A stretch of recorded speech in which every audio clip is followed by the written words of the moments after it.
غیبت، تہمت، یہ دو امور رشتوں کو تباہ کر دیتے ہیں۔ قرآن مجید میں ارشاد ہوا، اے ایمان والو زیادہ تر گمانوں سے بچا کرو، بے شک بعض گمان ایسے گناہ ہوتے ہیں جن پر اخروی سزا واجب ہوتی ہے، اور کسی کے عیبوں اور رازوں کی جستجو نہ کیا کرو، نہ پیٹھ پیچھے ایک دوسرے کی برائی کیا کرو۔ کیا تم میں سے کوئی شخص پسند کرے گا کہ وہ اپنے مردہ بھائی کا گوشت کھائے؟ سو تم اس سے نفرت کرتے ہو، اور ان تمام معاملات میں اللہ سے ڈرو، بے شک اللہ توبہ کو بہت قبول فرمانے والا اور بہت رحم فرمانے والا ہے۔ گمان کرنا، تہمت لگانا کسی کے بارے میں، اب یہ ہمارے عمومی رویے میں شامل ہے، یہ ہے یا نہیں ہے؟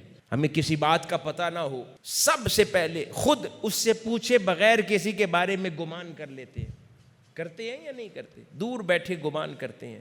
اب یہ صریحاً اللہ رب العزت کے حکم کی نافرمانی ہے۔ اللہ پاک فرما رہا ہے یہ سزا لینے والے اعمال اور گناہ میں سے، بغیر جانے کوئی اپنے دل کو اگر اتنا ستھرا کر لے، اتنا اجلا کر لے کہ اگر کوئی چیز اس سے متعلقہ ہے ہی نہیں، اس کے بارے میں گمان پیدا ہی نہ دل میں ہو، اگر کسی کا دل ایسا اسٹریٹ فارورڈ ہو جائے، کتنی حسین زندگی ہو جاتی ہے۔